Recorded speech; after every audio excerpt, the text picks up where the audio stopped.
What's going on, everybody? Welcome back to RBL Weekly. It is week 6 of the 2025 Roast Battle League season, sponsored exclusively by Neft Vodka. We got some great battles to watch with you guys. I am the Roast Battle League Commissioner, Pat Barker, joined, as always, by the creator and the host of the Roast Battle, Brian Moses. It's good to be here, Pat. No guests. New studio. But yeah, new studio, new design. Kinda. We're back in our old studio. We get to watch all the battles. By the way, that was my favorite. I saw somebody left a comment. They're like, my favorite part of this season has been watching Pat, as they bounce around to a new studio every week, explain that because it's a new studio, they have to only watch the top 4 and they can't do the all 7 when it's like they never started doing that in the first place. So whoever caught that, you're on to me. But we're watching all 7 today. Yeah, this is we finally spruced up the place a little bit. It's looking semi-professional now, I think. Yeah, if you want to call this spruced up, yeah.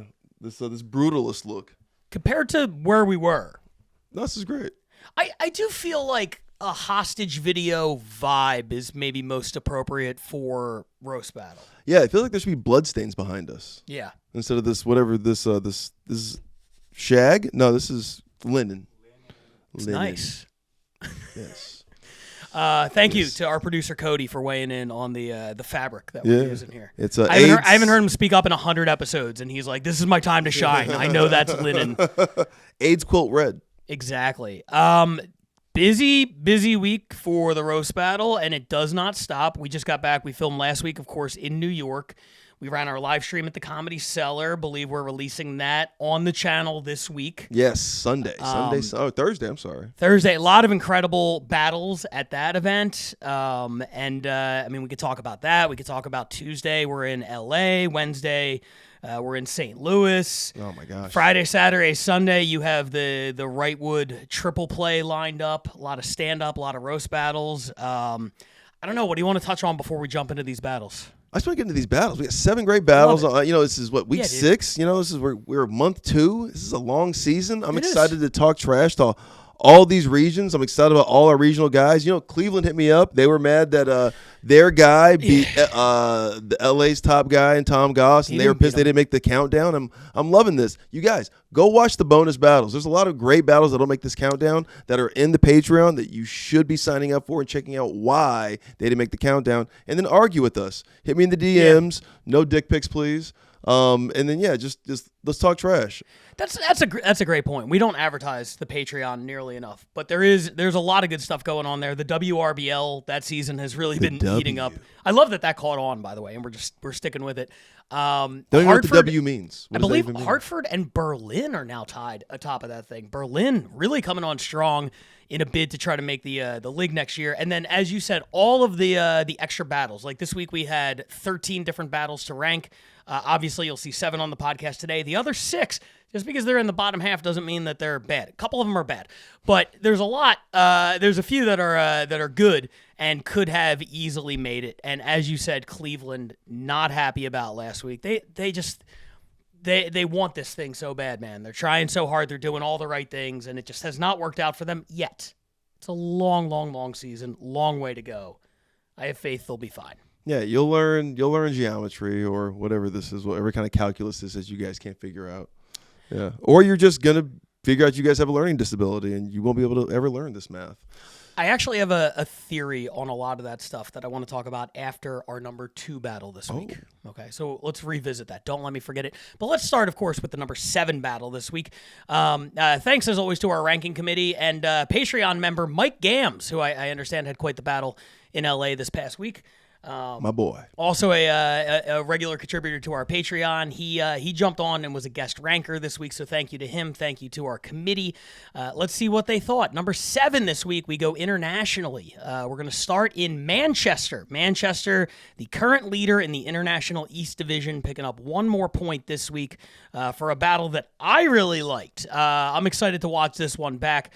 I was kind of surprised this one came in 7. I had it a little bit higher. I thought the writing was really good. This is Natalyia Schwartz versus Paul Sheen. Here it is.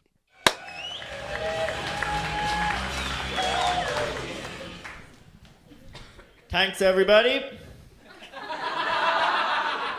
That's the loudest I've been all night. I just scared Natalyia. All life.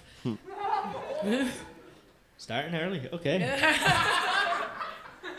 Natalyia like a solid 9 points. I'd give Natalyia about 9 points. Thank you. Look at her, she's jacked. She's like the female Terminator because she's had so many abortions. Natalya's so jacked, if she did have an abortion, she'd probably eat it for the protein.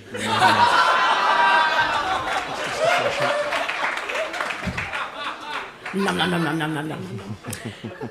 This caught in the headlights is Paul Sheehan. You might not recognise Paul because he's the only Irish man not to become a sex icon in the last year. Though he does look like he would drink his mate's cummy bathwater.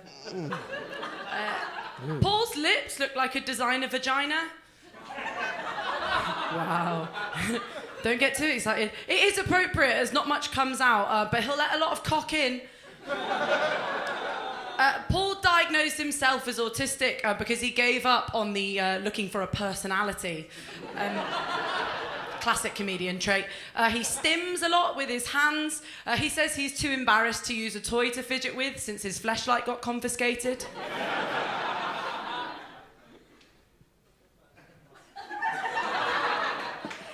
The autistic pause has to be done. Natalyia, she looks like she hates trans women for stealing all of her Olympic medals.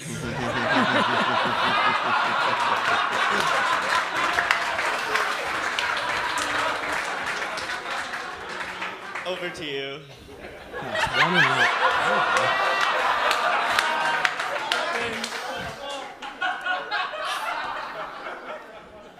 Fucking better be. A couple of things on Paul's form that probably didn't need mentioning, like he plays board games, like he wets the bed, that's clear as well, like he lost his virginity in his family home.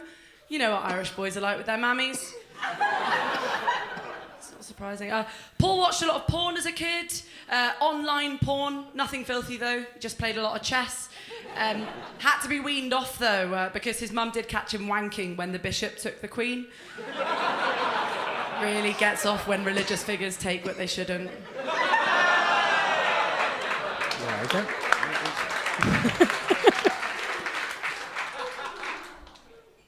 Natalya's part Hebrew. She got her jacket off Jewish.com. She's pro-Palestine, but her nose is really big. And Natalya's a huge conspiracy theorist. She even calls her smear tests an inside job.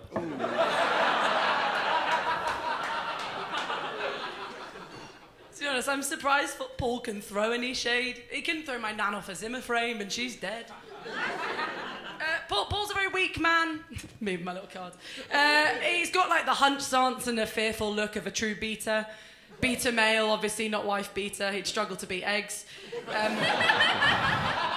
He looks like he invites women back and then sits cross-legged waiting for story time.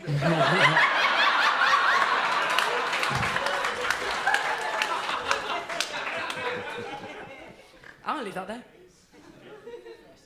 Nice one. You know, me and Natalyia have been to a lot of open mics, and much like open mics, Natalya's had a lot of comedians do 5 minutes inside of her. I wish it was 5. Flash them at 3. It's been a good one, boys. See you later. Paul is Irish and I'm Jewish. Two nations that have really aggressively fought as migrants. Both of us went to religious schools, whereas I had to pray 3 times a day. Paul had to let the priests play 3 times a day. Jews, we're taught to confess our sins to a therapist. Paul had to confess his sins to the rapist. Oh, sorry, the priest. Jews have a reputation for being good with money, but when the alternative is the Irish leaving it at the end of a rainbow, I know who I'd bank with. Loving the snorting. Keep it up. It's a good snort. Wait, not like that, not like that. Natalyia's family owns property. Her mom even owns a castle. True story. We call her Bowser, because she's fucked a lot of Italian plumbers. And, Natalyia sounds like a TV host Davina McCall, to explain the cue cards. But, I imagine she's told a lot of poor tenants, you have been evicted from my big brother's house.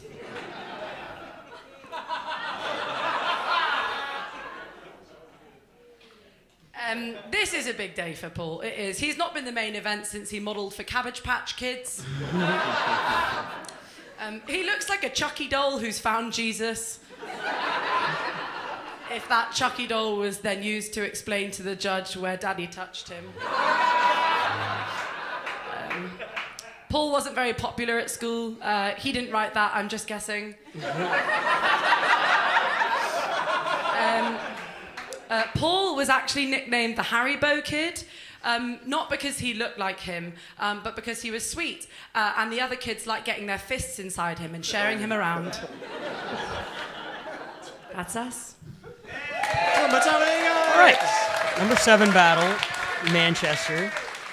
It was all right. Rousing way to open. Had a couple of moments. Week 6. Yeah. There was a strong 3. Mm-hmm. Paul. He looks like Manchester Luke Binkow. He's got this this fresh face. Not gonna be happy about that comment. He shouldn't be. I know. It's kind of petered out at the end. I feel like it started strong. Obviously, Natalyia was much more consistent throughout. She had a punch, I feel like, for every joke she attempted. Mm-hmm. Whereas Paul, Manchester Luke Binkow, he maybe had 1 or 2 big pops. He had a couple good rebuttals there, but at the end he just kind of petered out and just kind of didn't even. It was like he was just kind of flailing at the end, almost. If I can even make a boxing analogy here, he's just kind of just going like this. Yeah, hoping he connected. It's funny. It depending on what order you watch him in, because I don't remember the context, but I'm assuming I watched this after a couple of rough battles, because I was like, oh, they were cooking. They had some stuff there, and then I watch it here. I'm like. I mean, it's fine. It's not a bad battle. She was cooking. Here's Natalyia had a really good battle, I thought. Paul, this is his 3rd time on the podcast. I've seen him crush it a couple times. I think I've said this about him, but yeah, he looks like Luke Binkow. Did not think this was his strongest performance, but I still really like Paul. Here's what I'll say about this. The number 8 city, who I'm not going to reveal right now because it would be a spoiler, they're not going to be happy. Oh, they're not, no. They're going to be in the DMs. They're going to be hitting me up. All right. And I want to tell the number 8 city, whoever you may be, I ranked you guys pretty good too. Nobody was listening to me, but I thought it was a solid opener. I do think, just a few philosophical questions that are not just about this battle, but in general, we've had a real shortage of Scotland this season, and that style of just so many jokes. And then what percentage of them hit? I think that someone else in the ranking committee left a note. They're like, can we please get the judges off stage? It looks like their parents are watching them do a talent show. It does, yeah. And then, somebody else commented on the full notebook and the cue card. I know some people are like, oh, I hate the phone, but I'm fine with the cue cards, or I hate the phone, but I'm fine with the notebook, or I hate the cue cards, but I'm fine with the whatever. To me, I really don't see the difference. It's all kind of either you're reading, you're having some help, or you're not. To me, it doesn't really make that big of a difference. I really think that Paul hit the nail on the head his second turn. I don't even remember what the joke was, but he hit, and he was just like, over to you. Yeah, you could do that. You could just have one really good joke. Yeah, it's like being on script or off script. Yeah, it's like, do you want to be on script of reading? You're auditioning, I guess. Right, you're reading off your phone, you're reading off your notes, or you're just off script, right? You're just kind of remembering, and then you can kind of play with some of your stuff.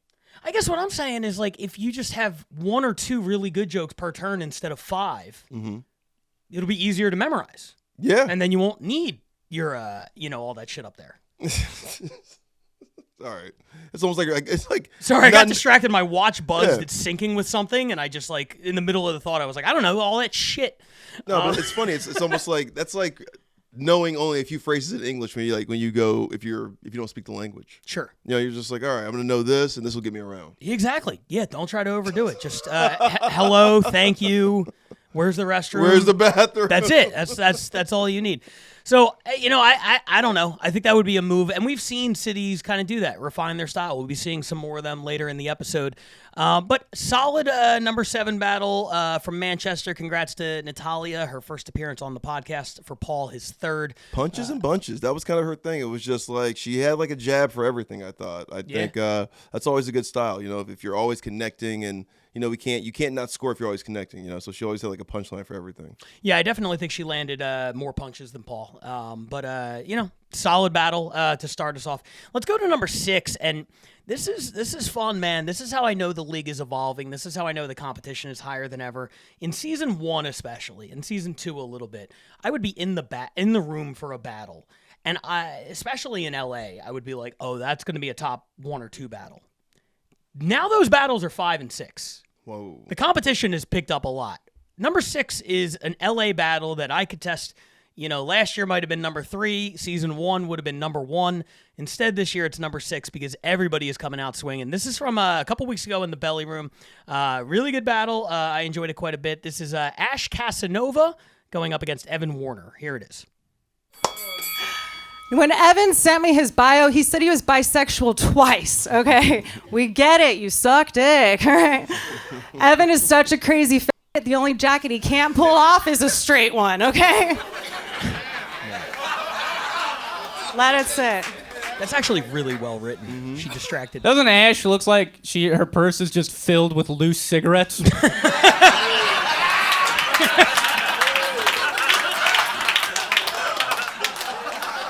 No, I smoke them, okay? Yeah, no, that's a hot take coming from a guy who sounds like he roofies through hypnosis.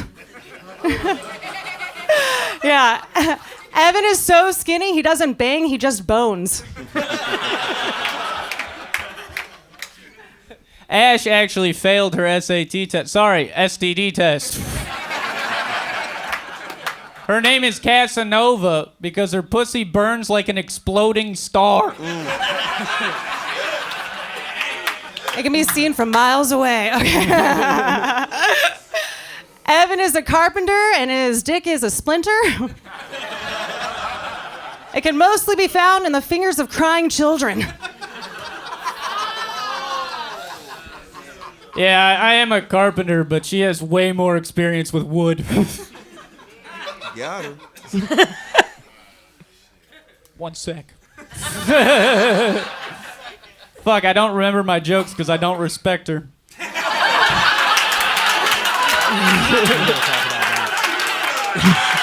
Or himself. Ash is Puerto Rican, which explains why she looks like an old white man's territory. All right.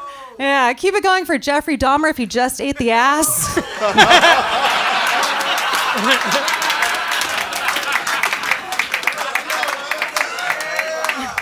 Evan doesn't work out, but his asshole is ripped.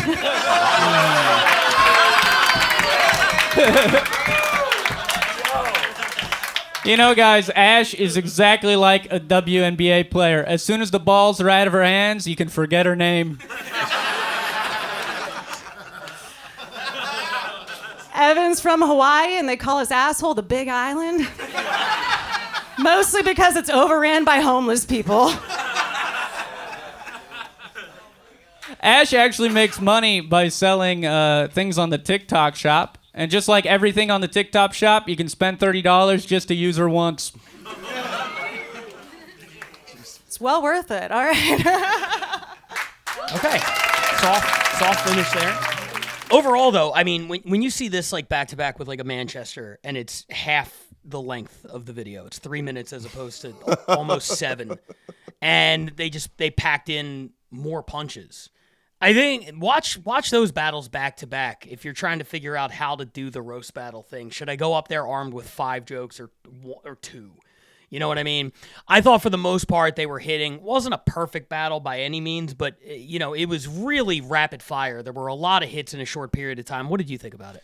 It was a battle between creativity on Evan's side and technical, like a real technical battler on Ash's side. She stayed real technical, just talk about his sexuality, really leaning in heavy to the him being kind of a homo.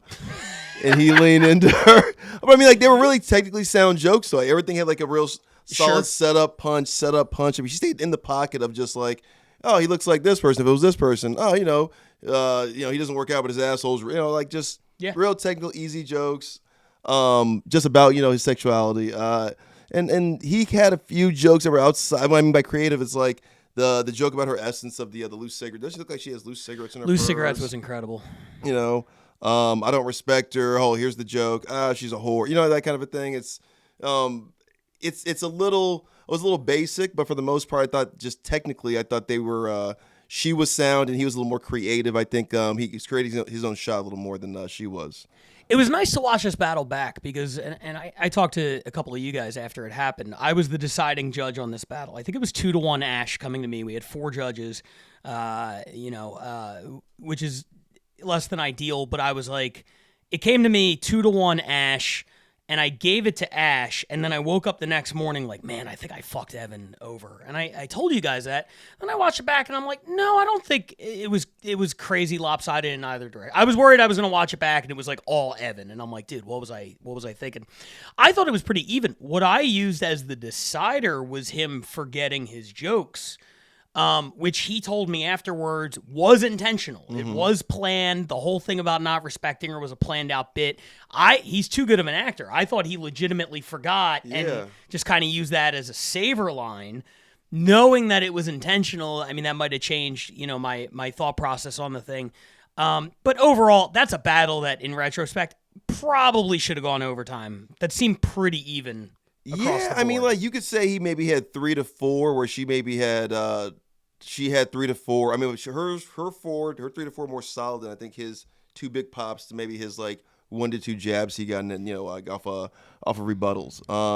That, looking back at it now, I was hoping to see like a better acting performance, but no, he forgot that joke. Dude, thank you.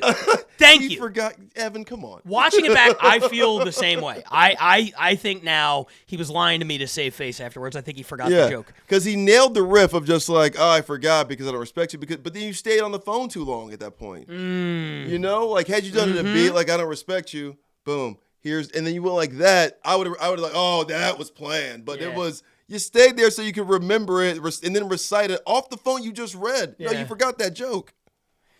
Right after the Manchester battle, where I'm like, if you just do 1 joke per turn, it's easy to remember your jokes. And then, of course, that happens.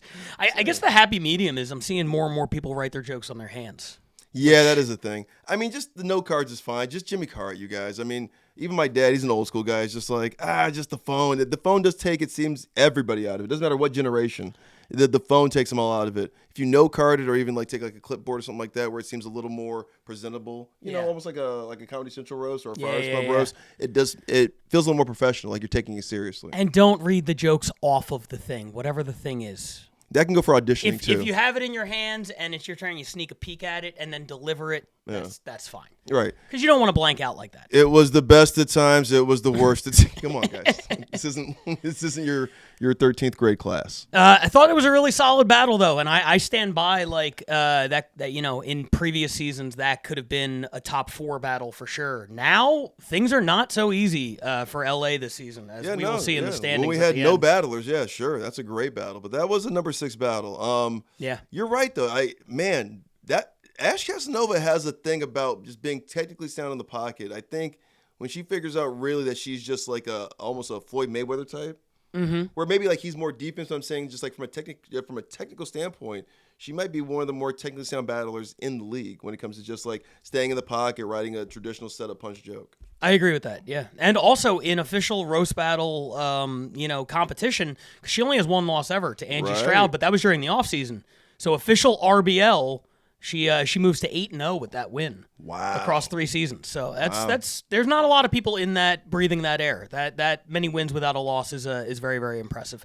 Smash. Let's keep it moving right now, and we go to Tokyo. Okay. LA back on the countdown again for an LA versus Tokyo matchup featuring the reigning world champion Jay Yamaki. Jay won his first battle of the season, and it posted number 4 on the countdown. He's back again with a number 5 battle this time, picking up 3 more points for Tokyo as they inch closer to Manchester in the East. This is Jay Yamaki going up against LA's Elise Golgowski. Here it is.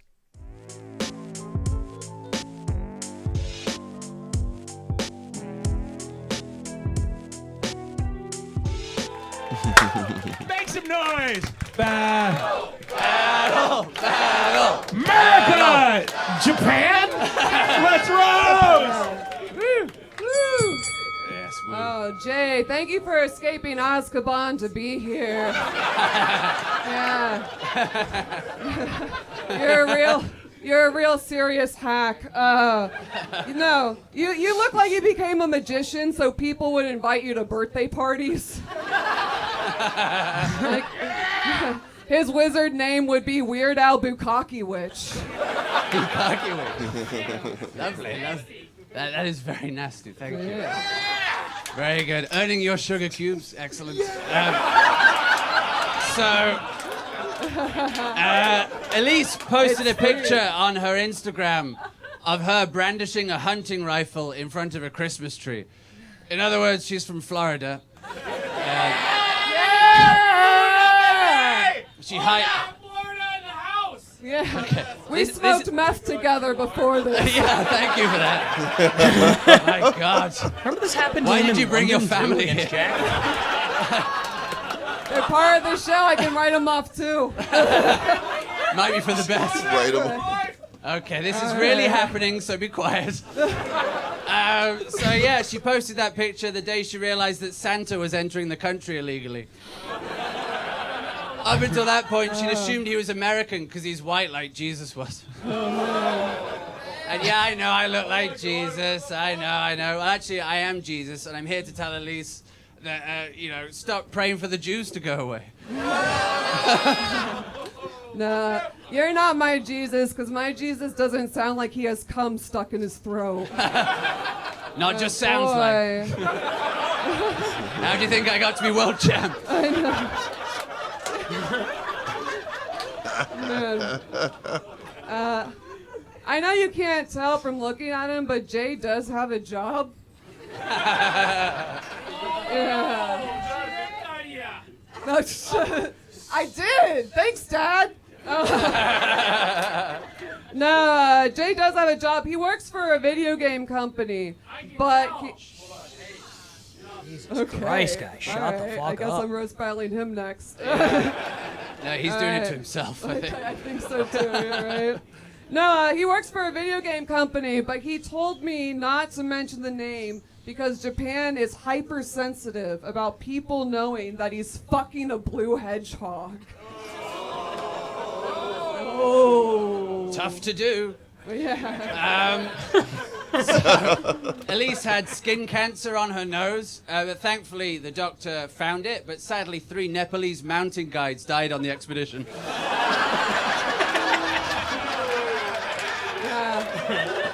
It's true. It's true, I've got a really big nose. I wish you washed your dick before this because I can smell your smegma. That was pretty good, actually. That deserved more, I feel. Yeah, right. Oh, boy. Jay has a really tall son, and his son has a dad that's fucking a blue hedgehog. Again, difficult to do. Oh, thank you. It's nice to share a stage with such a chiseled-jawed stallion.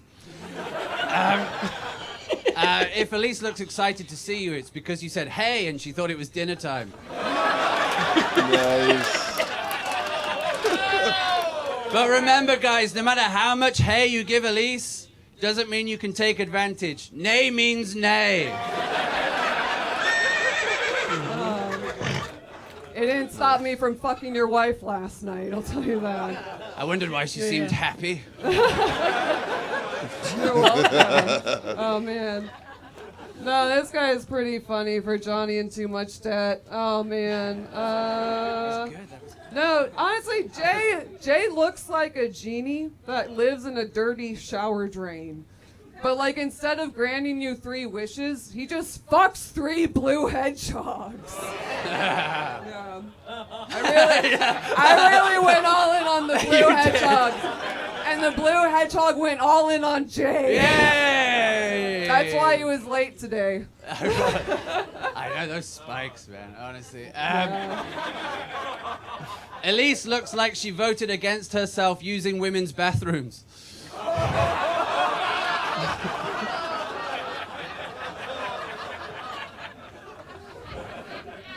Oh, you're done, thank God. All right. All right, this is the last joke. So for this next joke, I hope you don't mind. I just want to add a little sexual tension to this. So. Please don't. She didn't. No.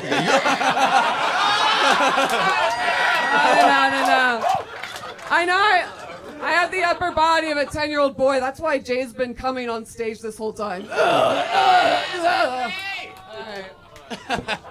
Misguided.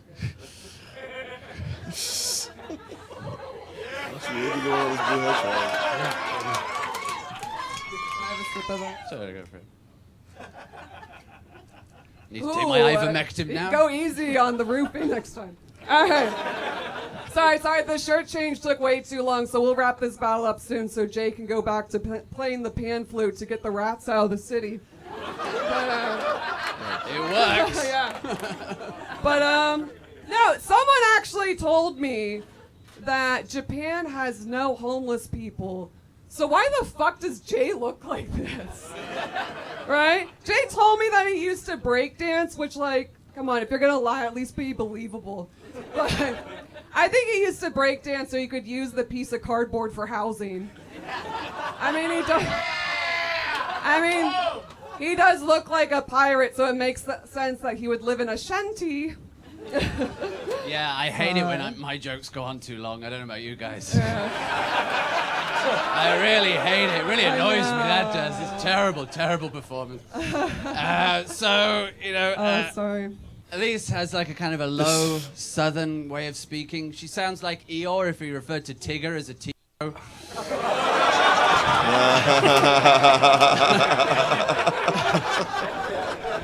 Speaking of which, in Elise's bio, she actually said she dates lots of black guys. LOL. And I was like, what's that supposed to mean? And I remembered that she's a white gun owner from Florida, so LOL stands for lots of lynchings. Nice. Which brings me nicely on to my last joke. Why are lynchings better than Elise's career in theatre? Because at least lynchings inspired people to act. Wow, I love that he accused me of lynching. Like typical white man, he thinks a foreigner is trying to steal his job. It really has impact when you're dressed like that. Thank and you, my JJ. Sex life too. All right. So that was the number 5 battle this week. Jay Yamaki, Elise Golgowski. I'm going to be honest. I hated this battle. Yeah, I know. I can see it. I hated it. You were uncomfortable the whole time. It was very cringy. Like everything about it. And I like both of them. Elise has, I've always thought that Elise was one of the more underrated people in LA. Jay is truly one of the best in the world and did, I thought, an outstanding job given the circumstances. I just think it felt almost to me like, you know, when I went over to Tokyo and battled there, and like even like Keith and Kim, it was like, you know, I'm going to Tokyo to battle, and while I'm there, I'm going to do this other stuff. Mm-hmm. And then this felt more like, I'm going to be in Tokyo anyway. Let me just jot some shit down with a runner joke. And like, she clearly didn't even have the stuff memorized. She was very on book. Where it's like if you have it that little memorized, by all means, then do the cue cards. Mm-hmm. But this thing where you're constantly like looking off to the side of the stage, just to takes you out of it. And then on top of all that, because she did hit me up a couple weeks before with the idea of the Sonic thing. And I was like, I don't think it's funny as a runner. I would definitely not do it more than once, maybe do it once. What Jay told me afterwards was, and he wanted us to discuss this on the podcast if the battle made it, so I'm glad it did for that reason. He specifically told her not to mention where he works. That wasn't just a roast battle setup where it's like, oh, I'm not supposed to do this, but it's really fine. Yeah. Like that was like his one thing where he's like, that's off limits. And that's kind of what she made the entire battle. So I just think it was a really misguided performance in every possible way. That's not consensual. It's almost like a DQ I'm watching right now then, because if you don't, because then you're putting both of you guys. Well, first of all, it's a bad performance, and then it's putting him in jeopardy now of losing his livelihood. So I don't know why you would do that. But it's also if he did say like, it's not that big of a deal, and she's like, well, it's not that big of a deal. She just made it. She made it the whole deal. Basically. Sure. And I don't know the context entirely, but it's just one of those things where it's like, God, if somebody already kind of tells you, don't talk about this, like, and to talk about it to that extent, right, and have it be your least effective material is just like, man, that's you missed. Like, hey, don't talk about the time my sister got raped and murdered. All right, I mean, it's not that big of a deal. You can maybe once, but then it's just like the whole thing. Like, hey, I got this shirt about your sister. It's like, Jesus, dude, this is terrible. Now like we both have like egg on our face now. I do think there's a way to do it. I battled somebody once upon a time who said that they had been molested. Mm-hmm. And they knew who did it. And they told me the story, and they were like, you could talk about it, just do not talk about who did it. Okay. And it's like, okay, you could do that, and you could even make a joke about, I'm not supposed to talk about who did it, as long as the punchline to the joke doesn't actually reveal the answer. Then it kind of goes against everything. So, I just thought it was a miscalculation by Elise. I think she's normally really, really good at this. And Jay, I thought, with everything working against him, those weird hecklers in the crowd just screaming shit, which took me out of it from the jump. He's definitely, you can tell he's the champ. He's just kind of like, he's just bobbing and sticking and moving and weaving. He's just doing it all. He had a few big bangers in there too. It's just like, all right, those are champ level jokes. And obviously, he's playing down his competition a little bit just to kind of give her some lubrication. I just thought, that was a masterful, tomato can performance he just battled. Yeah. And his first two battles this year have been very definitive wins. Mm-hmm. I'm looking forward to him getting somebody, a little bit tougher competition, get up in the number one, number two battler tier. Because in order to get there, you need both people, We need some James Regal. Some Regal versus Yamaki. Well, Regal set the record last week with 13 RBL Weekly appearances. For Yamaki, that was 11. So he's kind of hot on his heels. That is, to me... maybe Regal versus Shalaka as well. Those are like the best remaining international battles that we haven't seen yet. Those are some of like the best battlers in the world. I mean, those international guys. I mean, and throwing Cullen in there. Yes. Cullen Yamaki would be incredible. Yes. I mean, you got Trainer out there. You got Trainer. Yeah, Kyle Samuels out there. There's a few. There's some people out there, man. American battlers. I don't even know your names. Yeah, dude. Who? Yeah. Never heard of you. Speaking of which, let's go to America for the number 4 battle this week, for one that was clearly better than what we just watched. This is from the number 1 seed in the entire league in terms of points. They not only lead the American West Division, they lead the entire league. I'm talking about the Bay Area. Bay Area came out. They had Roast Fest to kick off the season, and they have not really slowed down a whole lot since then. They pick up the number 4 battle this week and add more distance between them and LA. This is a couple faces we've seen a lot. Cookie Williams, who we saw a few times last year, going up against their defending MVP in Dakota Fry. And stipulation to this one, winner faces Paige Wesley at an event coming up. Ooh. So congrats to Paige. Whenever a battle with you can be the motivation, you've kind of nailed this thing. You're a legend in the game. So this is Dakota Fry, Cookie Williams, number 4. Here it is.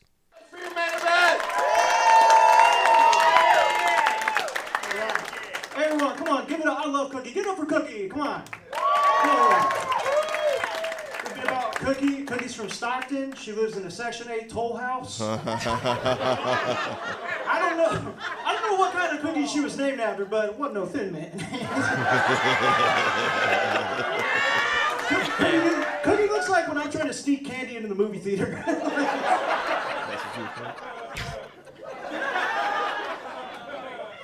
Dakota looked like he sneaked candy into the movie theater. He built like that. Actually, Dakota's favorite holiday lands on the third Thursday of July. It's National Hot Dog Day. He likes to call it, I like glizzies in my mouth, just don't tell my dad. Hebrew Nationals. I was trying to get to know Cookie better, like asking her some questions. We could learn about each other, write some jokes. So I was interviewing her. I was like, Cookie, like, who's your favorite rapper? And she was like, man, I hate rappers. Give me my damn Snickers. And she didn't get it. I knew she played baseball when she was a kid. So I was like, who's your favorite baseball player? And she said, Baby Ruth. And I asked her what her favorite part of school was. She says recess because of the people that were trying. I was like, fucking forget it. That joke lightweight made me hungry.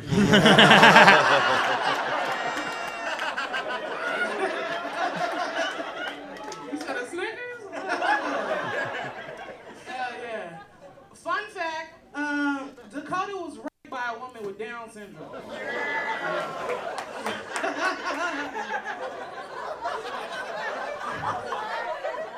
Cold part about it, she was taking one for the team. That's great. You know that's true. Yeah, shit happens. Yeah, she had the downs. I couldn't get it up. Cookie grew up watching wrestling with her father. She always dreamed one day when she grew up she would be in the WWE. Her stage name would be Macho Man Candy Savage. Finishing move, the cookie cutter or the diabetes?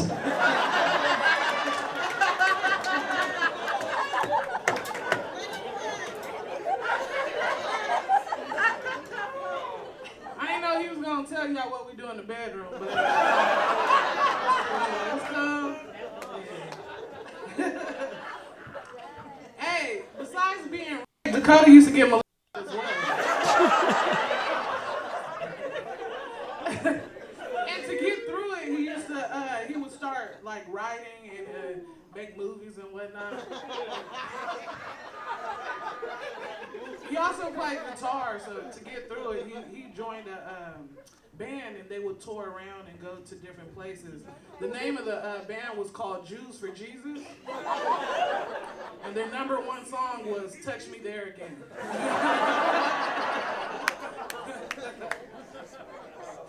Hell yeah, I like that one. I like that one, brother. Yeah. They root for that Indian guy. Oh man. You know, I was trying to be like more creative with my joke writing because like a lot of people do lazy jokes about Cookie. Like they always do some bullshit joke. It's kind of racist, kind of lazy about like her dad walking out on her, which is not even true. Like her dad never walked out on her. He mobility scootered out on her. I'm just kidding. For the record, Cookie's dad was around. He was a very round. He was a first round. Dakota's mom caught dementia just so she could forget she had him.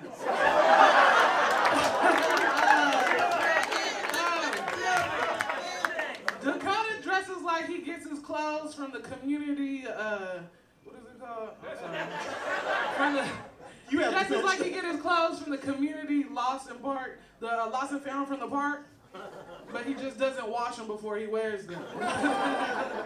She's like, his mom has dementia and she's forgetting her jokes halfway through. Yeah. That's the weed. Yeah. Cookie's dementia also runs in Cookie's family, which is crazy because I thought the elephant never forgets.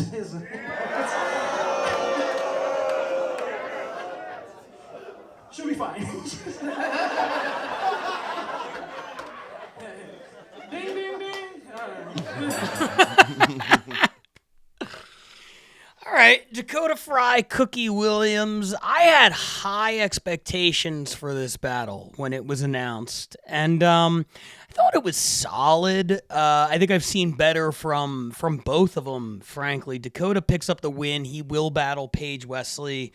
Maybe the Bay has just set the bar so high this season that, anything a little bit short of it, I'm underwhelmed by. But yeah, I thought that battle was solid. I didn't think it was it had the potential to be outstanding, and I don't think it quite got there. Thoughts? I mean, yeah, you're talking about a bar that, two people who won't get over it if it's raised at all. I mean, they're just very low center of gravity. This has a theme, this episode. I feel like there's always like one person being consistent, and there's one person like maybe giving like one or two big pops, one or two big punches per round. And that was Cookie on this one. This was Dakota being much more consistent. Cookie just kind of like, tossing a lot of personality. She didn't phone it in, but I definitely thought she was going to take this more seriously, especially because he's such a big target. He's Jewish.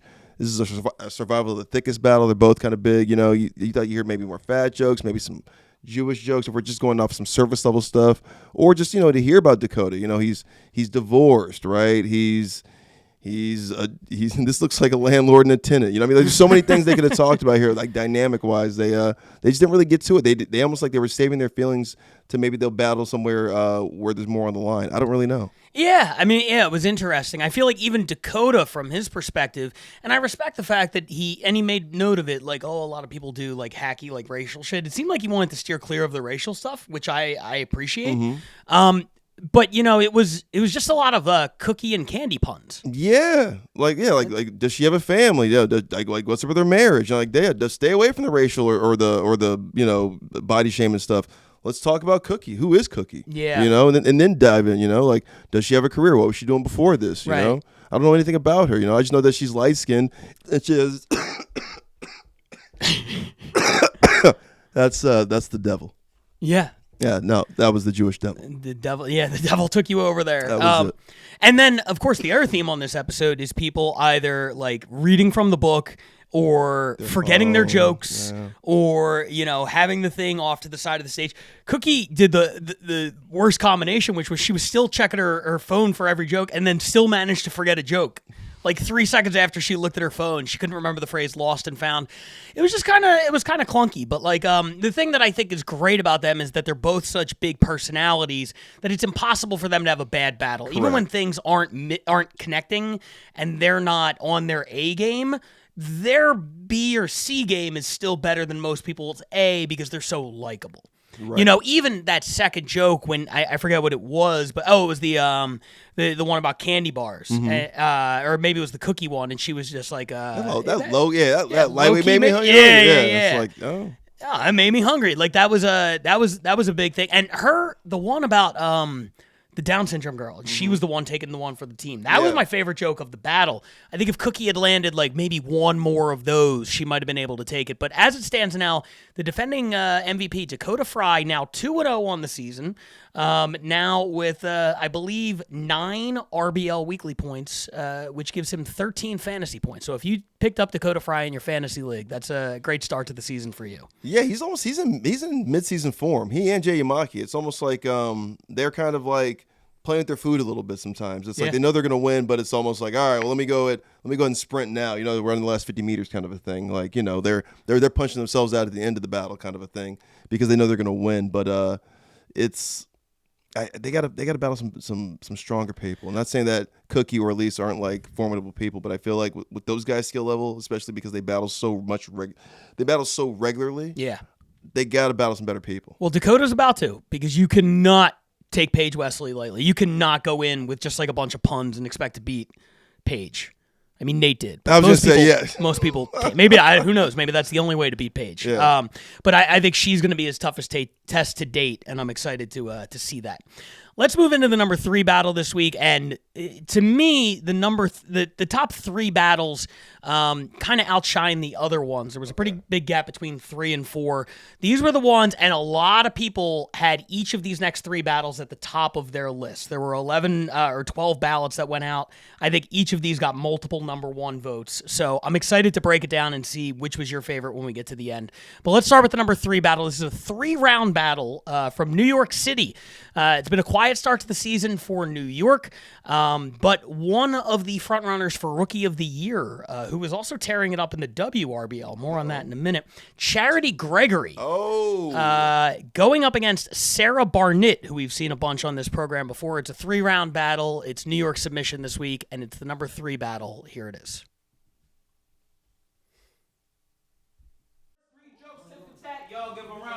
applause. Let's roll.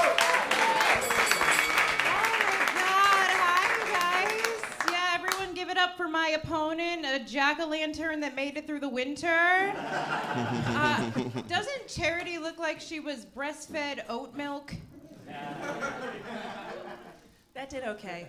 So this is Sarah. She was part of a sorority.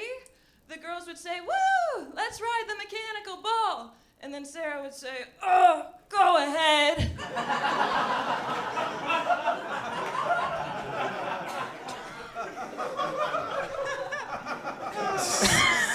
That reaction. It's funny because I took your dad for a ride last night, so that was cool. Guys, Charity is unemployed, broke, and bisexual. So if she wants to eat pussy, she has to buy it with food stamps. Good one, Arian Grande. Sarah was a triplet, but that's not the first time 3 pricks were in her mom's pussy. She was a triplet with an eating disorder. She's so anorexic, she even split her first egg. That's a great joke. Damn. I mean, very economical of me, to be honest. Guys, I don't think you're understanding enough that she's unemployed and her name is fucking Charity. Right? Okay, that would be like naming a kid at St. Jude's Chemo.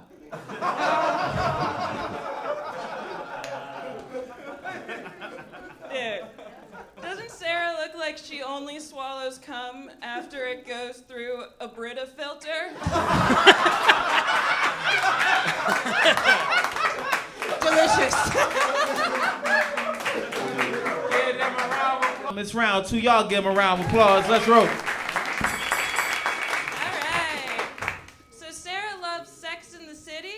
That's why she looks like sex and smells like the city. You look like a Barbie doll if the choking hazard was her fingers. Sarah went to a lot of frat parties, but the boys never put anything in her drink because they couldn't find the watering trough. Doesn't she look like she uses way too much teeth when she shakes your hand? Yeah, she's a huge slut. Sarah has HPV and herpes. If you're unfamiliar, herpes is short for her pee-pee's burning. Yeah, so many men drove into that pussy, she literally developed speed bumps. That's a great round. That pussy. That's 5, Sarah. Yeah, there's congestion pricing now, so thank you. Yeah, no, I caught my STDs, but Charity looks like she was born with them, so. Thank you. Charity, thank you so much for taking time away from walking the mile in Cookie Monster pajamas to be here. So Charity's mom is a clown, and her dad is a mime. Like, that is so tragic. Can you imagine this being the least disappointing member of your family? So Charity, she doesn't have a driver's license, so I would assume that she doesn't have a car, and judging by everything else about her, I would assume she also doesn't have a mirror. I think it's really crazy that you don't drive, because you look like you got a DUI in the Magic School Bus. This is true. Charity has had 4 exes come out as trans after dating her. Like, what, one more and you get a free smoothie or something? Charity's had more sexually confused people inside her than a thrift store in Bushwick. Jesus Christ. And that's 5, ladies and gentlemen. Take round 2. We going to round 3 for the final time tonight. It's 5 jokes. It's tit for tat. Sarah Barnett's going to get us started for the last time tonight. Give my battlers a round of applause. Let's roll. All right. Charity's hair is so brave. You look like you got an Edward Scissorhand job.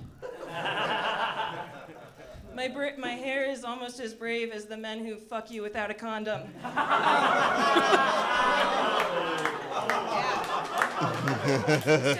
So the first time we met, I was looking around the room. I saw Sarah, and then about 5 minutes later, I saw her left eye. I'm so jealous. You look like you could make direct eye contact with a pair of nipples.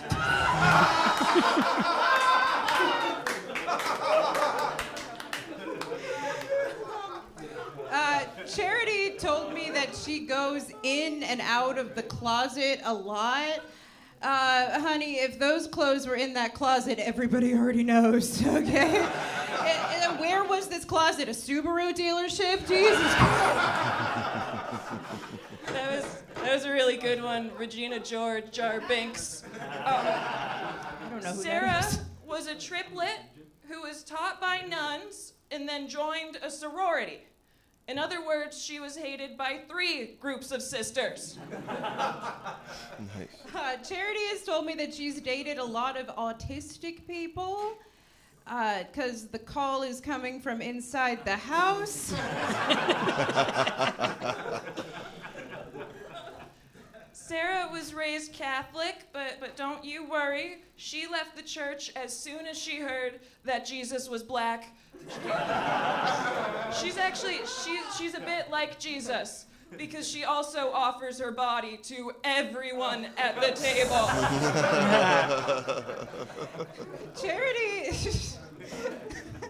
Charity looks like she's in a polycule with the voices in her head.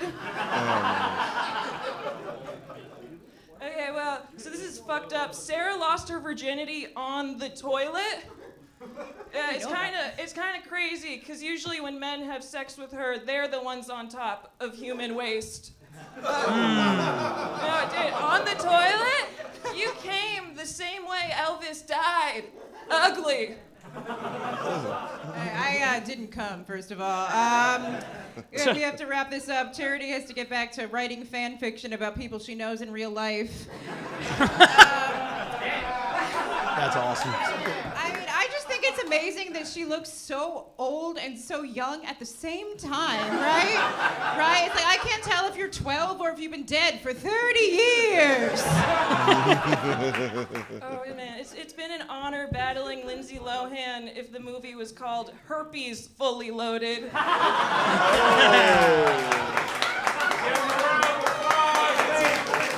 don't have any Herbie jokes. Oh. First 15 jokes weren't enough for this year. So Sarah looks like a McDonald's French fry, but you know what they say? You are what you puke. She's a lot like a French fry. She's hot, she's salty, and men only want her on the side.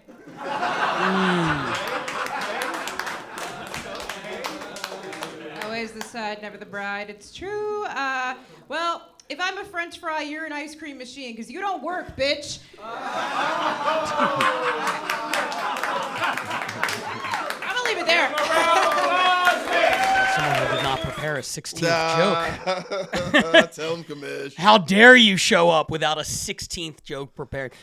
Fun battle. I do think this is one of those that would have benefited from being one round. The ironic thing is they did a one-rounder at the Grove, like before this.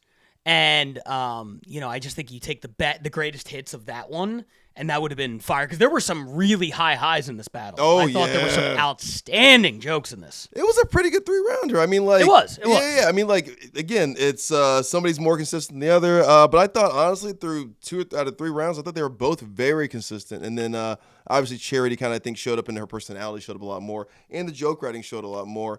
But Sarah Barnett had probably some of the best jokes of the season throughout that 15-joke battle. I'm being harsh this week, and I don't know why. No. I mean, it's week 6. Know why. Yeah, ramp up. Yeah, we're here. I think I think the season has been so good so far that I'm just getting into my more like critical kind of place. Yeah. But I mean, the battle had so many really, really good jokes. Charity Gregory, we've seen Sarah a lot. She's obviously great. She's been great for a few seasons now. But Charity Gregory, and this is the deal we worked out for the RBL and WRBL, because she's in Hartford. Two-way player. She's a two-way player for now. The deal we worked out is once you have 5 RBL battles under your belt, you no longer qualify for the WRBL. You could battle over there, but you can't submit the battle for any points. Okay. This was battle number 2 for Charity Gregory. So she's got a little bit of eligibility left where she can, go both ways. But she is a major league player. I mean, it's a luxury for Hartford to be able to have her on the roster. And from what I've heard, she might be the MVP so far in the WRBL. Wow. Pulling double duty. But Jeez, the prodigy. yeah, but she definitely belongs, in the big leagues. She was right there the entire way with Sarah. I think she did take home the win on that battle. Really, really good joke writer. Has a little bit of that Dan Wicks, that kind of bouncy energy where it intensifies when she's winning. She's evil Rebecca Jaffe. Ooh. She's evil Rebecca Jaffe. She's New York Rebecca Jaffe because Rebecca's very bubbly but very backhanded complimenty. Charity's trying to take your head off but also smile in your face. Oh, that's a fun battle. We got to get that one lined up. Oh, it's going to be fun. Jaffe versus Gregory. Yeah. Yeah. What? It just sounds like service entrance people. Jaffe and Gregory. But this one, New York, it's been a weird start to the season for them. They haven't been as consistent as they have been in previous years, and of course, they had the number 2 battle a few weeks ago wiped away because of the joke theft issue. I'm wondering if this is the start of them bouncing back. They came into this week 6 points behind Chicago. They pick up 5 here. They move within 1. Obviously, still 2 battles left on this episode, so we'll see what happens. But I think New York has taken a little while to find their footing. But they're so good that even 6 weeks in, you could struggle a little bit and still be right there. I mean, they got that Comedy Cellar showcase that we just did. That they're obviously gonna be able to submit those. I mean, they're coming around. It's month 2. I mean, we obviously we ramped this up because we have to talk about it every week. But exactly. We're 6 weeks in. Yeah. This a long season, and that's their new person, Charity Gregory. They're just it's like the Yankees. They're like, all of a sudden they got A-Rod. Well, all right. So the two, and yes, that's very true. But the funny thing is, yes, if we were being 100% honest, we'd probably come out here and after every battle be like, first 20 weeks don't really matter. Who gives a fuck? They'll be fine. But I feel like we kind of did that for London last year. Oh, I feel like the entire season we were like, once London gets going, Tokyo and Manchester are pretty much fucked. And then guess what happened? They both beat London. And here we are, week 6 of this season, and no London-based battles. If it wasn't for Helen Kay getting on the road, they would have a blank this year. Yeah. So I do think there is something to it when we look at these cities, and we're like, it can get late early. So it can get late early. That's a great call. And that's with New York, obviously not a concern because they're at 19 points after 6 weeks.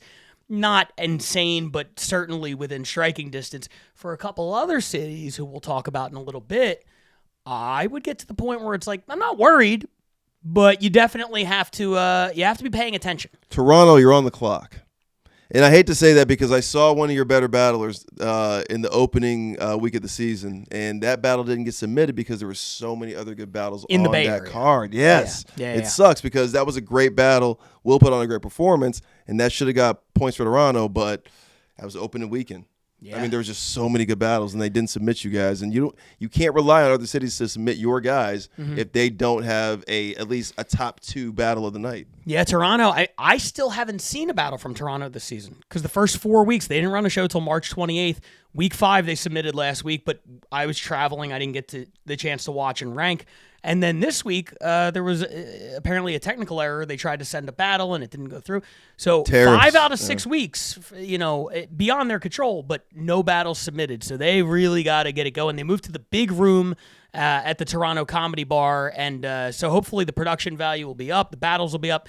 We've yet to see that. But let's go now to another city that got a late start this season. They didn't run anything until the middle of March because of South by Southwest. Missed the first 3 weeks. In the 3 weeks since, number 1, number 2, and now number 2 again. Austin, Texas. Damn, that West is stacked. The West is disgusting. It's filthy, and Austin is coming out of nowhere. Now, the first 2 were from the mothership. So you say, oh, yeah, everybody gets good battles from the mothership. Yeah. Here's a Creek one. Uh-oh. Here's their first Creek one of the year, and I'm excited to talk about this one. This is the number 2 battle this week. This is a guy we saw for the first time at the mothership. Brian Says, going up against a guy making his official RBL debut, a guy named Luke Stam. Okay. Says Stam. It's number 2. Here it is. All right.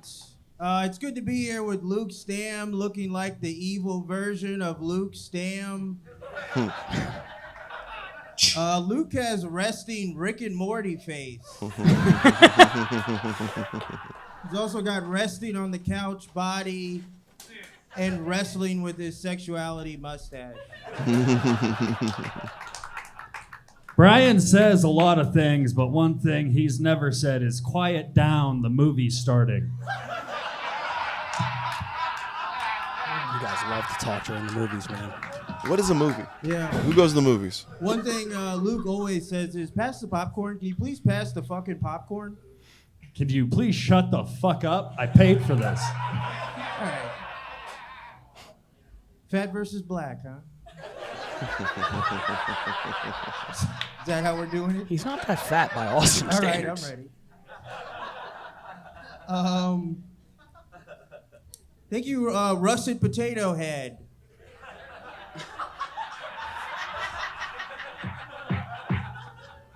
You might have seen Luke. You guys might have seen Luke walking around Walmart with his fat mother. I don't know why that's so funny, but it is. God damn, that's good. That's just us You might have seen Brian trying to fuck my fat mother.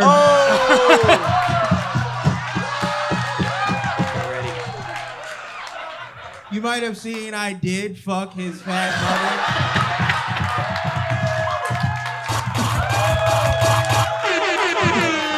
Oh man, I fucked your mom, dude. Oh man.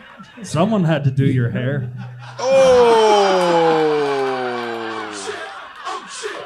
We split food stamps as well. That's how we get through. That's how we get through the evening. Brian Says is from Virginia, the tobacco capital. I had a stroke. Just like his fat mom. All right. Brian Says is from Virginia, the tobacco capital of the world. And he left because he found out tobacco doesn't grow in menthol. Yeah, he's a real sugarcane kind of guy. I know plants. I know plants. That was a good one.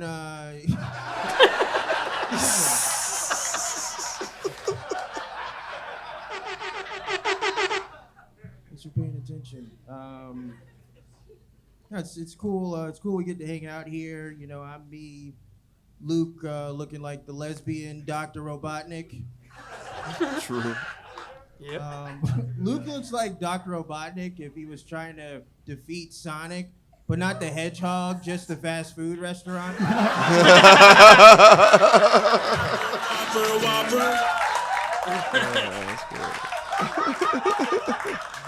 Brian like that. Brian has on one white sock and one black sock, so he's either colorblind or the man he stole it from is. That's it.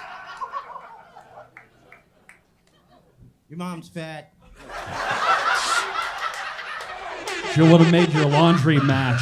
What'd you say? I said she would have made your laundry match.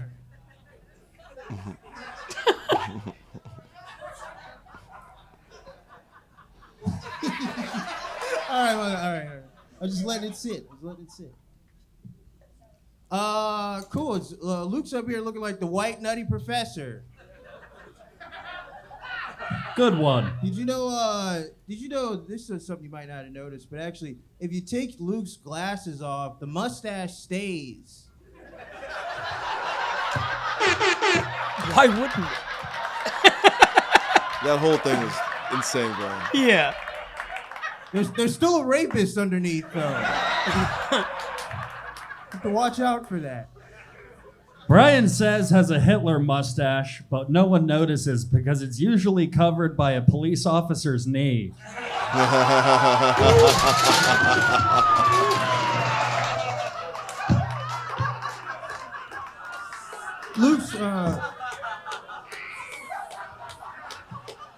Luke's mustache is usually covered in gravy. At least it's not covered in chicken grease. That's not true. It is covered in chicken grease because I went down on his mom's pussy.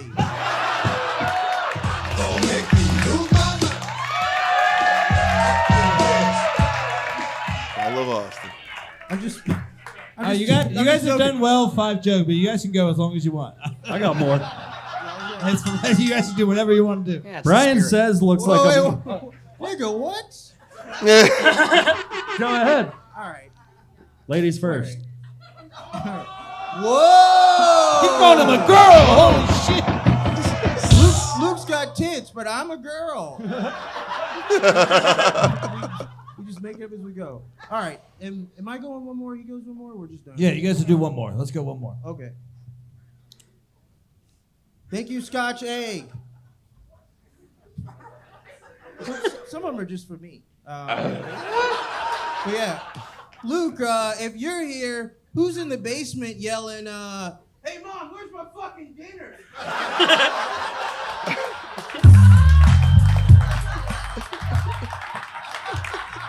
Applause break.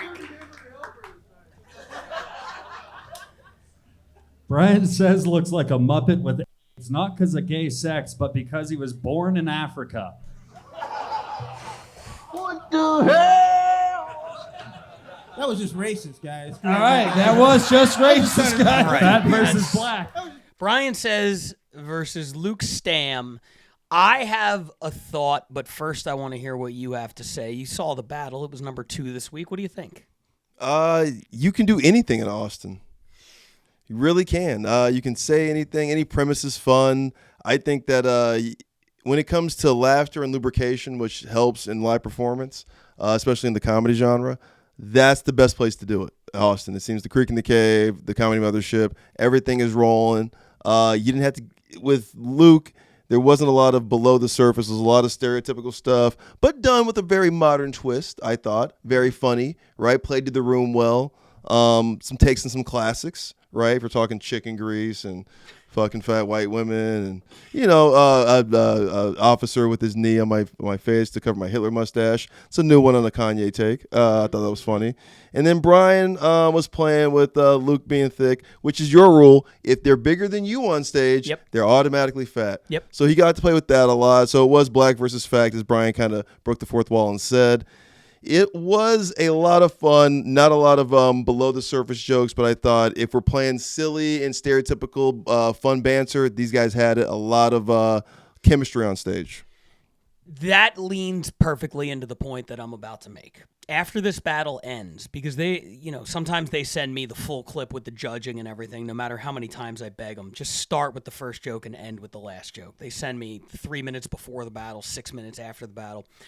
After the battle ends, Adam Lucky, who hosts and judges and books the show, says, give it up for these guys. They took this battle on 5 hours' notice, and they killed it. They were the battle of the night. I don't think they took it on 5 hours' notice because another battle that had been planned for months dropped out. Okay. In fact, I know this is just kind of how the show is booked out there at the Creek. Right. The day before, you get a call, hey, are you willing to battle? And then I'll get you your opponent as soon as possible. And you might find out your opponent the day before. You might find it out the day of. He's basically taking anybody who I think they get into the week of and they don't have any battles booked. That is my perception based on evidence that I've collected. I think this is a bad way to book a show. But what it has done, it has actually worked out to their advantage.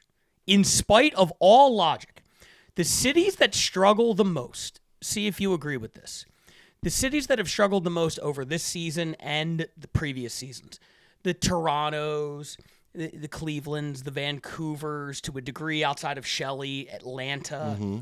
These seem like the cities that do not have their own identity. They seem like they're cities that are just trying to go out there and do what they saw New York do or what they saw LA do.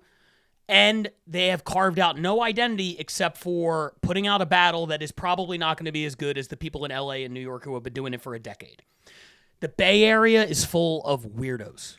Lovable weirdos. Chicago this year has really upped kind of the weirdo quotient. Barcelona has been off to a great season with maybe the hottest crowd in the entire league. And Battler, yeah. Absolutely. Yeah. Tokyo has a style. Manchester has a style. London, when they were dominating season 1, has a style. Scotland invented a thing. Yeah. When Denver gets hot, Denver has a weird charm to them. The cities that succeed are the ones who create something that no other city is able to replicate.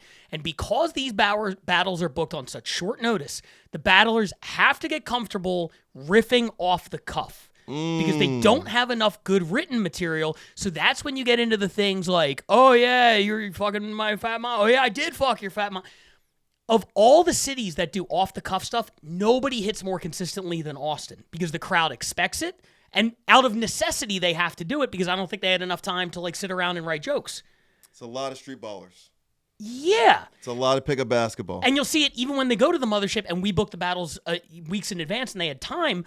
The jokes might be better, but they still feel comfortable riffing because this is the environment that they were brought up in, that they had to be comfortable riffing out of necessity, and now it's become a real attribute for them. Does that make any sense? It was talking about creating your own shot versus a very technically sound Euro player, right? Yeah. Like they're really good at fundamentals over there, but they can't really create their own shot.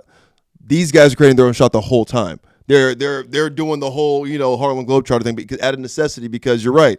They're basically dropped into a dumpster fire. They're like, figure out how to get out of this dumpster fire. Yeah. And they have to figure it out. So you're right. It's not a great way to book a show, but man, do we get some gold out of that. Absolutely. It's worked to their advantage. There's a reason why like Kobe had so many moves because he had to create his own shot. He gets the ball. But you look, Karl Malone made a whole career just running the pick and roll. Tim Duncan was just shooting from 12 feet away off the backboard. These guys were put in a weird position, I think, consistently and have used it to their advantage, and now they have a distinct style, which I think is what carries cities in this league. Bunch of skip to my lose. Yeah, absolutely. And they're thriving, man. 6 weeks into the season, they missed the first 3. They show up the next 3, pick up 19 points in 3 weeks. All of a sudden, we'll look at the standings in a little bit, but they're right there. They're right there. Austin is dangerous, man. If they could keep the momentum going and get a few people to really step up, and I know they have some people in their scene who are more invested in this season than before, like Trey Pack, like Candace Medina. There's a lot of people who I think could really step up and carry them to a playoff spot for sure. I wonder how DeHerm does in that kind of environment because he already is that guy. Thrive down there. Yeah. DeHerm would absolutely thrive down there, I think. If you're watching DeHerm, could be a free agent move. Yeah. Go to that's a wide open style. It's a wide open offense out there for you. You're already homeless. Just go be homeless in Austin. You don't have to break a lease or anything. What are we doing here? All right. Great battle. Thank you for indulging my overthought take. I was watching that and I'm just like, man. No, that was brilliant. Thank you. Dots. That's perfect. I mean, because now you actually broken down regions and the styles of fights. So I'm hoping a lot of the other Patreon guys, I know they're already looking, oh man, Commish, he just broke it all down. Let me get a legend and a key for it. But that's probably the best way to describe it. Yeah, Denver has their silliness. Chicago kind of combines everything. New York has the writers. Austin has the best improvisers, the best riffers in the game, probably. Yeah, and also we have to send the Austin guys a little bit of credit here because we, on the podcast before we've been like, oh, they just do slurs down there. They're writing on 5 hours notice, man. I'd be doing slurs too if I just found out, 10 minutes ago I'm battling. You got to do what you got to do. They're just shooting threes the whole time, man. Yeah, for sure. But it's like, we always say it's like, oh, they weren't really going beneath the surface. You just met this guy, an hour ago. So all I know is he's black. He looks like Simon Phoenix and Demolition Man. He robs and he gets beat up by black guys. Yeah, or sorry, by cops. Jesus, see now I'm doing that. Good Demolition Man poll though. Thank you. Let's go to the number one battle this week. Are you ready for a little bit of history? Who we got? Well, last week, a guy named James Regal made some history on this program by posting his 13th RBL Weekly appearance in his career. That was a record, broke a tie he had with Shalaka Karup and Ryan Cullen. What if he did it again? What? What if 2 weeks in a row? James Regal, who already appeared 3 of the first 5 weeks. What if he showed up in week 6 with a number one battle? What if he became the third battler in the history of our great sport to post back-to-back number ones? Ryer Camerman, Season 1, Paige Wesley, Season 2, James Regal, Season 3. The double-double. And what if he wasn't even the best battler in the battle? Oh, shoot. What if we have another one coming out of this where we come out of this same way we did with Alice Russo, same way we did with Esther, and we go, that could be the new Barcelona MVP. What? Bro. Barcelona. What a start to the season. The number one battle this week, they pick up 7 points. When we check the standings, it is crazy. The start they've gotten off to. About this city for this to happen. Oh my God, dude. They heard it. It is bulletin board material.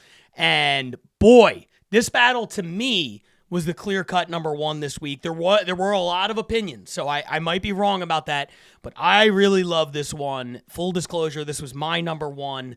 James Regal, who also was my number one fantasy. I tried to tell the world about James Regal. If you listened, great. If you didn't, that's on you. Going up against the guy that I know we're both big fans of, but you particularly, I think, are a huge fan of this guy. You talk about him all the time. A guy by the name of Darren Cullen. Ah, my boy! Here it is. It's the number one battle this week from Barcelona. Darren Cullen versus James Regal. Let's check it out. Oh, God. In the context of that, this joke's going to be very weird. But so this is Darren Cullen. Darren has never made a woman come. That's not a fact. It's just an educated guess all the same. Darren, when you first look at Darren, he seems attractive. And then you realise the hair is doing a lot of heavy lifting. I think Darren looks a bit like an 18th century French aristocrat, but with the body of a gluten-free baguette. I make women come. I think you had such little sex that your foreskin has grown back.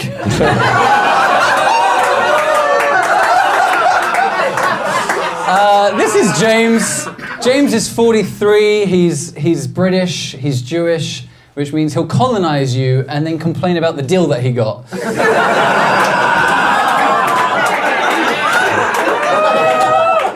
He got married a long time ago, then divorced. His ex-wife went around the world and had sex with a lot of sailors. Now, how many sailors? We don't know. But what we do know is that Bonnie Blue said,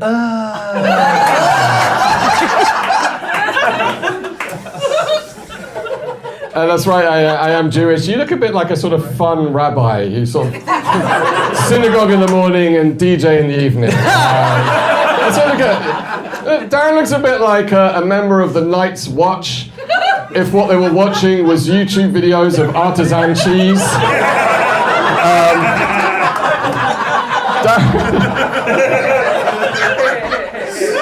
Guys, Darren is very woke, okay? He's a very woke guy, and I'm really glad he made it here, because he was very busy trying to convince people that the new Snow White film is brave and important. I think you're the woke one. You look like your pronouns are them. They were black, officer.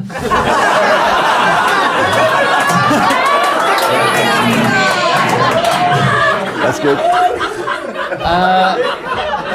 James has the face of a man that's been caught accidentally liking bikini photos before. Not accidentally.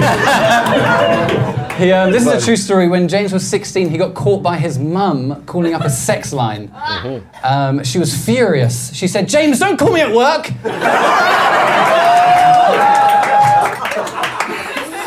It's true, I do like boobs, I do like sex lines. You look like you were just on a makeover show called Straight Eye for the Queer Guy.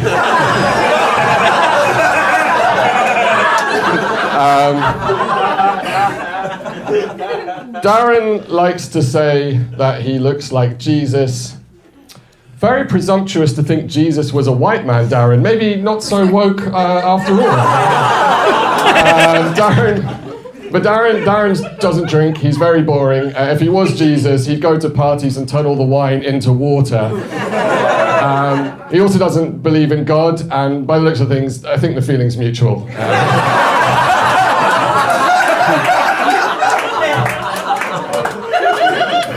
I noticed that you sometimes hold the microphone with two hands. Yeah. Is that because you're worried that your ex-wife will come back and try and suck that off as well?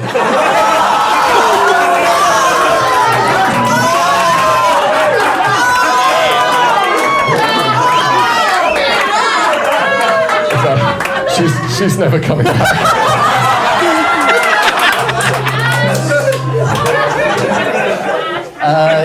James told me that he learned French at school, which means he's creepy in two languages. Yeah, he's a bit creepy. He's giving me like street magician vibes, which is why he gets a young audience. He's playing like card tricks for the kids. Now, what's the difference between James and a game of blackjack? You see, in blackjack, if you go over 21, you bust, whereas James.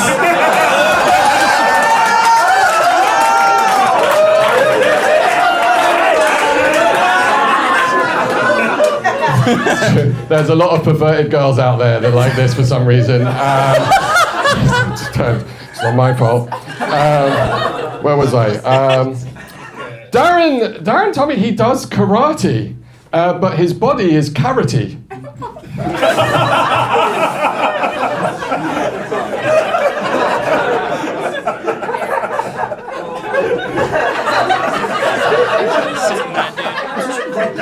Yeah. Just sit with that one a little bit.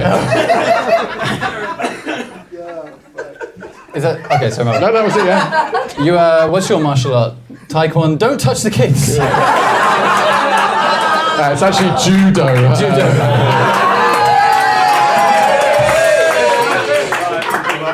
I feel bad being up here roasting James because I think, haven't the Jews suffered enough?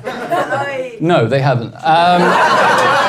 James went to a private all-boys school. Boo! Yeah, I'm not booing that because you're rich. I'm booing that because you're now look, come on, James. I'm just letting you know that James is out there somewhere hiding in a closet, which is fun because usually Jews hide in the attic.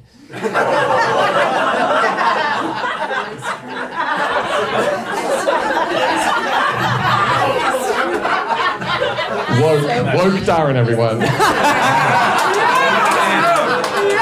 Disgusting. Thank you, porn parody Professor Snape, for that.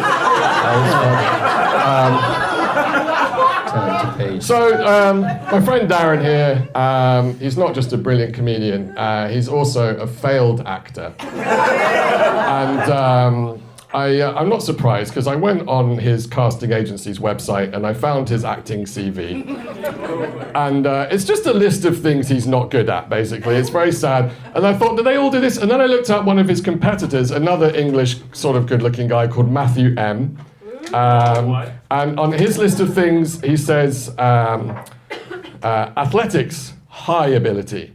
Baseball, high ability. Basketball, high ability. Cricket, high ability. Football, it goes on and on, high ability. Darren's CV says football, low. Baseball, low. And tennis, low.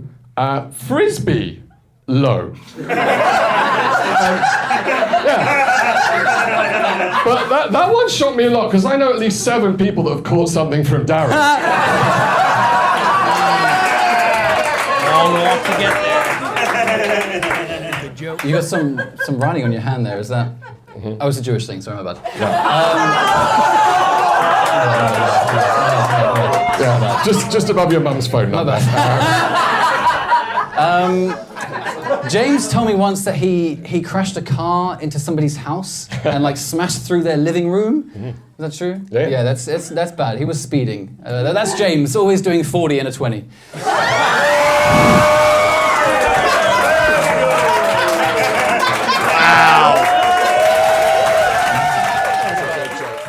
40 and a 20 to me is an early candidate, early front runner for Joke of the Year. Good job, DC. Yeah. That's why I picked you for battles like that against number one contenders in the world. That was a number one fucking battle of the week. That's how you do it. Yeah. Yeah.